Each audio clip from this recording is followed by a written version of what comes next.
but this is designed to help people out there really set the record straight. We know that navigating your health can be complex. It can be hard, it can be time consuming, it can be frustrating.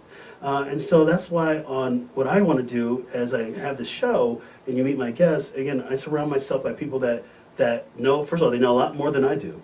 There's no doubt about that, but I surround myself by people that can help pay it forward, the information here. And so when you're out there thinking about your health, again, make sure you're doing the right things, but there's a lot of misleading information out there, and so we want to set the record straight. So here we go, myths versus facts, the gut microbiome, a primer for beginners. And so here's the first statement. So Dr. Kiriluk, I'm going to say the statement, and then you say myth or fact, and then you say maybe a few sentences why. And we're going to do it kind of rapid fire. There are right answers. I'm not trying to stump you. I'm not trying to stump myself, I don't think. I'm going to try to participate because I never participated in this game, but we're going to get right into it. So here we go. Statement one. All right, I like this one. Here's the statement. When it comes to probiotic use, a greater number of colony-forming units always equates with enhanced effects. Myth or fact? Myth. All right, please explain why. Again, we just don't have the research in terms of quantities of bacteria.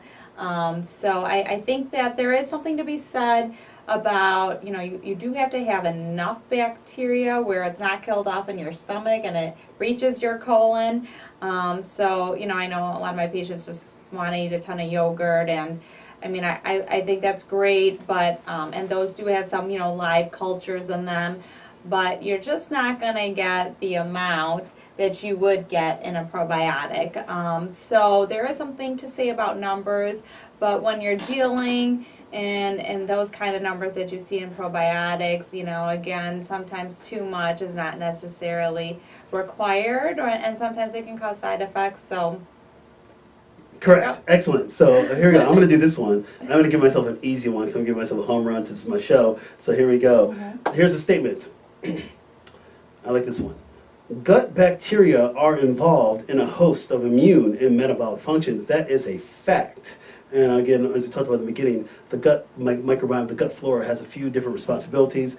We talk about defending against pathogens. We talk about fortifying your host defense. We talk about metabolizing otherwise indigestible foods, components of foods, helping train the immune system. And we didn't even get into it, but there's now being some more research being looked at the gut-brain axis and how that kind of works with the gut microbiome. So I will say that's a fact. Here we go.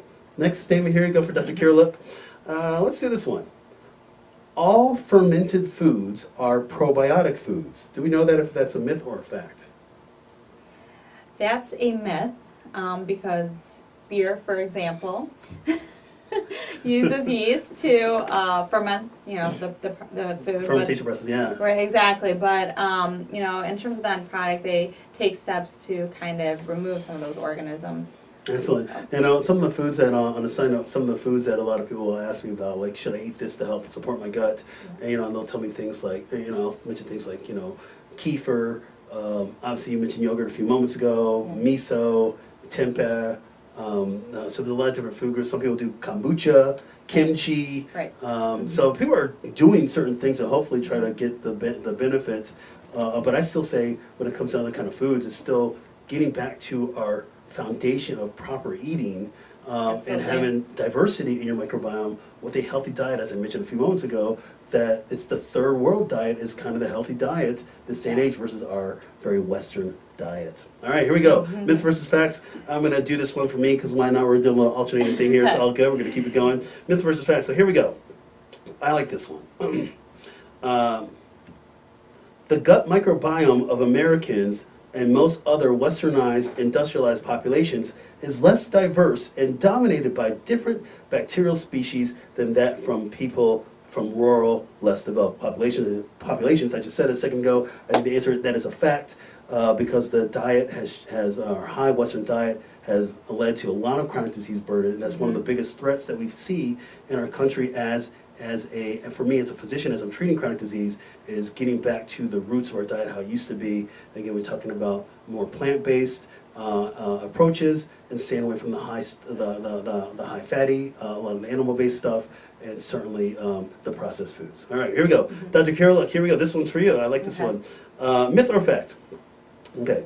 It is important to focus on a whole food diet rich in prebiotic items and fermented foods to help stimulate the growth or activity of the gut microbiome.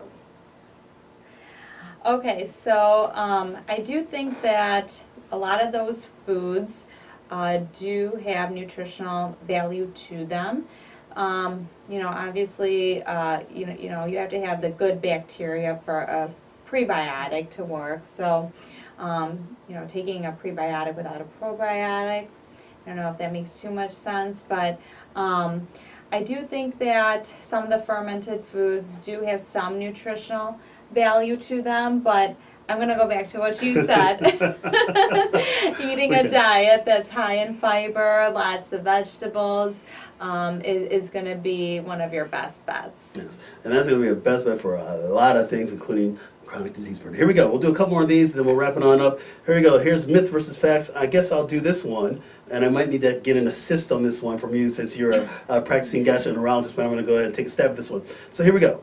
I like this one. Fecal transplantations should be seen as a last option for patients with ongoing gut microbiome dysfunction.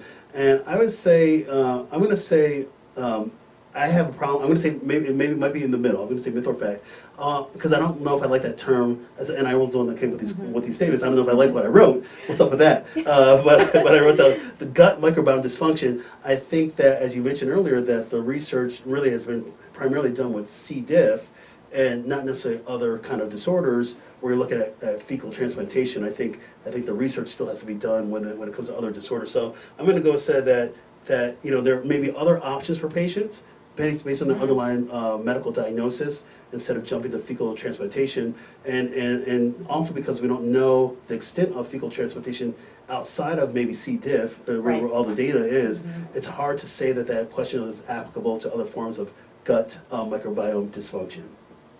Am I okay? You got it. All right. Thank you. All right, good. I was like, maybe that works, but it makes sense and things. Again, we want people to know that, we're saying today that we want you to be aware of things. Again, at the end of the day, I want you to have more conversation with your doctor, but we're having a discussion here to try to set the record straight.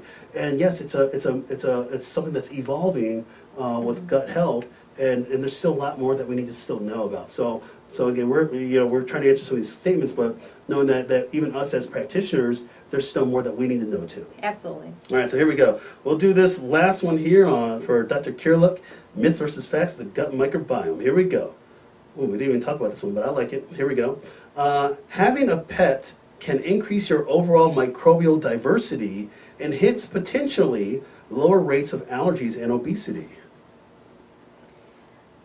So I would say so far I would say that's probably true. Fact. Yeah.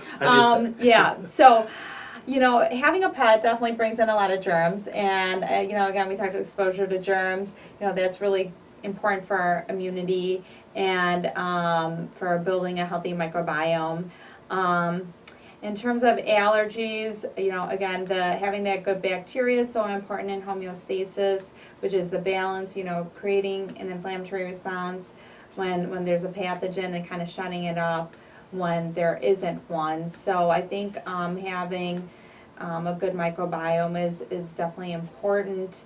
And if a dog alters or aids in creating a good microbiome, maybe perhaps it would help in some of these autoimmune conditions. And honestly, if you're a couch potato and you decide to you have a dog and now you're going to take the dog out for a walk every day, it's definitely a win-win. You're getting your exercise, you're getting exposure to germs. Everything. Foundation, there we go. Well, there you guys have this week's episode of Myths versus Facts on Cheer Up with Dr. G. So we got about 5 minutes left, guys.